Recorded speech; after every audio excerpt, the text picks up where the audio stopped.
Coming up next is an interview I had with Precious Udo, a fascinating 15-year-old Nigerian writer, author, and singer. Please join us after this break.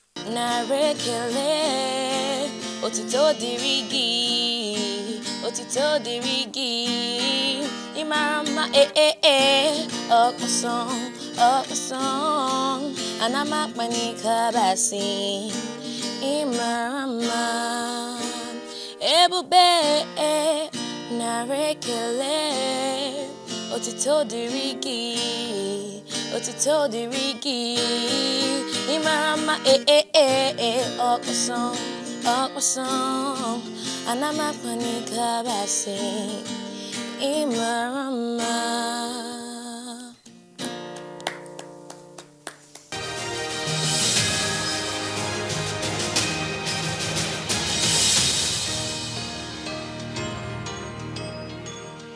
Precious, it's nice to have you on the Channels Book Club.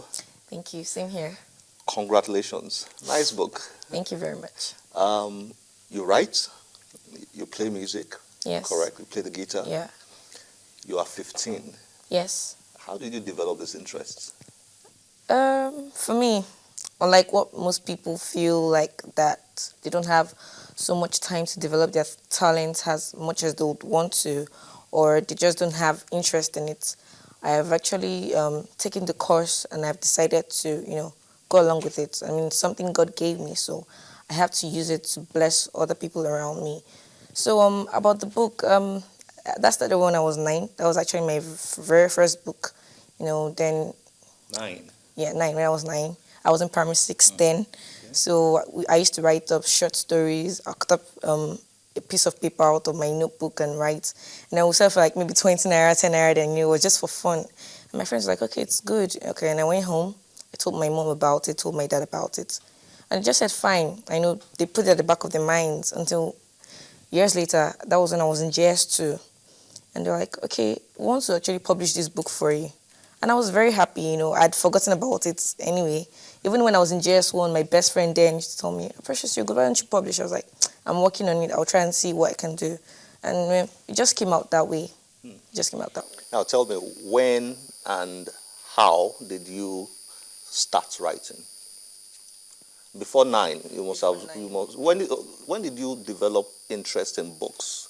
And then that must have led to writing at some point in time, correct? Yeah, I think that was something that came with me. I always liked short stories, I used to like to read all these short stories, then pictures, stories with pictures in them, and it was fun. It was just for the fun of it. But at that point in time, I was very young, so I never really thought that I'll be following up this line in years to come. But here I am anyway. I'm always keen to dig a bit deeper. Did you grow up with your parents reading to you? Did you grow up in an environment where there were so many books? When did you develop that interest in books? I think it came with school. School? Yes, my school. Then I used to attend Caleb International College. My school, they like to expose us. They used to give us books to read, give us books to take home and stuff. And my parents actually encouraged what I was doing. They liked it, but I'm very sure they also never thought that I'll be following up this line a few years later. Okay, let's talk about the book now. Yeah. Poverty. Why did you write on this subject? I noticed it's a collection of stories. Yes. Poverty is one of the stories, though. Yes. Why did you pick poverty as the title of the book? Because in a country like Nigeria, majority of the country's population is suffering from poverty. And it's the pain that they go through, the struggle they go through, because they don't have everything that they need to help them in life, or most of the things in it. Because in life we can't have everything we want, but at least we can have it to some extent. But they didn't have it, and I felt really bad. I felt there was something I could do to encourage them, to tell them, okay, all hope is not lost and we still have God.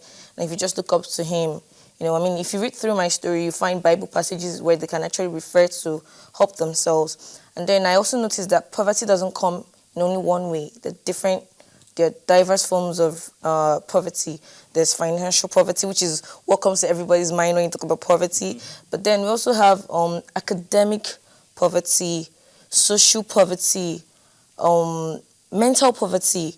when people have this, maybe someone with inferiority complex or someone who just thinks bad of himself or herself. And I felt, okay, there was something I could actually do to give these people hope, to shed more light on their situation, make them feel better, better people. What do you think about Nigeria?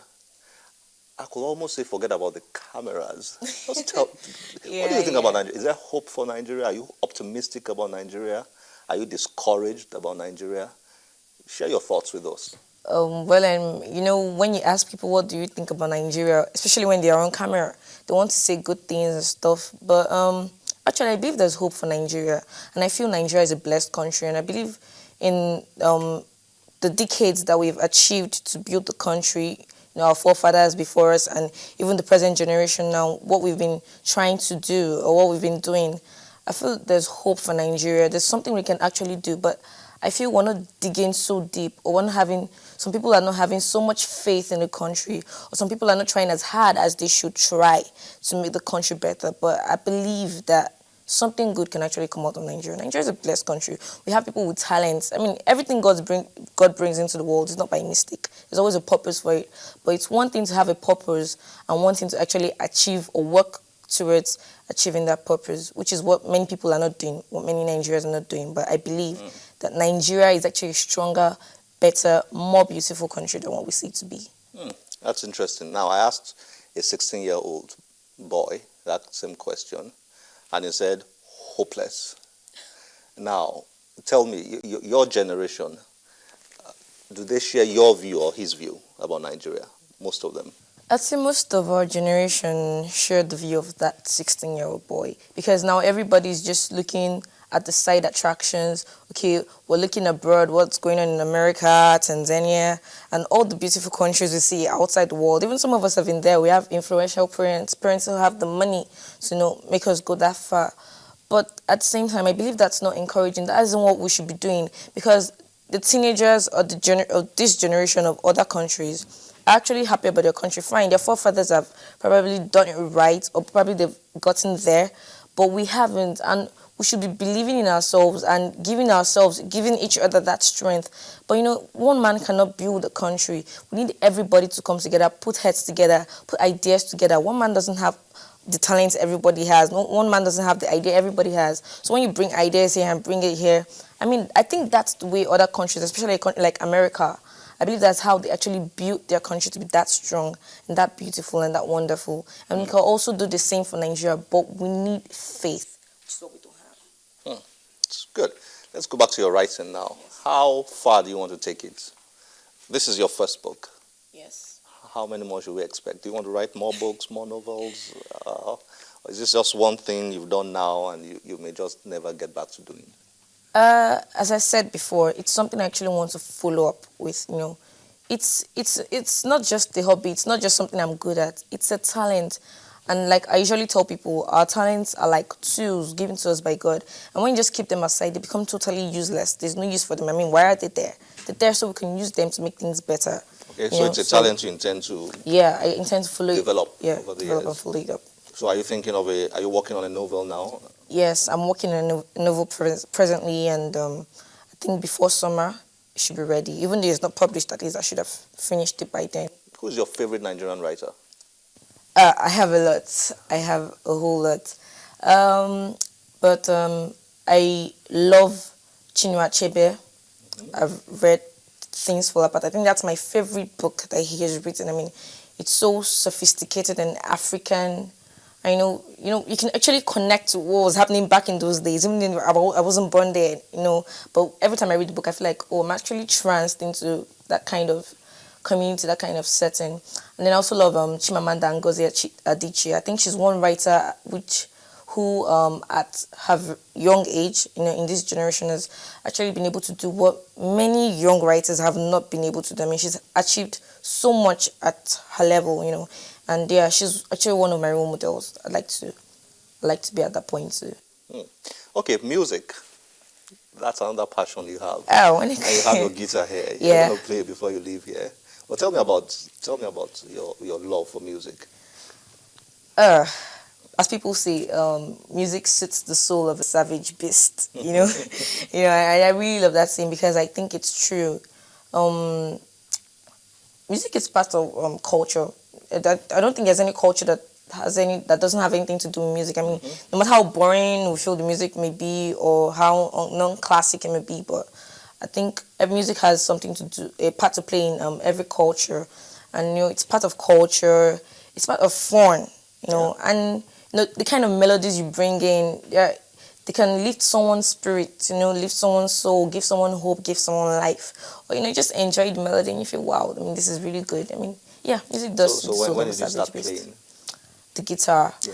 I think a year ago. That was when I started playing the guitar. That was when I got my guitar. A year ago. You took guitar lessons, or what happened? I didn't really take guitar lessons, because I'm still working on it. But I did some self-training. I meet people who can chip in. I'm like, okay, show me one or two things on this stuff. Let me just learn. So I just gathered all my information and. What's your favorite type of music? R&B. I love R&B. And who's your favorite artist? To be sincere. That's a tough one. Yeah, that's a tough one. I don't really have one. There are certain people I admire for maybe your voice or your charisma, or maybe when you're on stage. But for voice, I said I like Tiwa Savage. I really love her voice. I mean, she can really go that high when she wants to pitch, and she has a very soothing, lovely, clear voice. And I think I like her. Yeah, I do. So Precious, thank you very much for coming on the Channels Book Club. I'm honored. You are very talented, and I wish you all the best. Thank you very much. Thank you. It was a pleasure.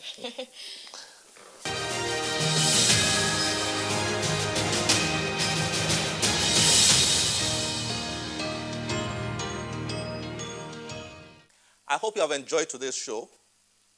My name is Olakunle Kasumo. Remember, one great book can change your life. Bye-bye.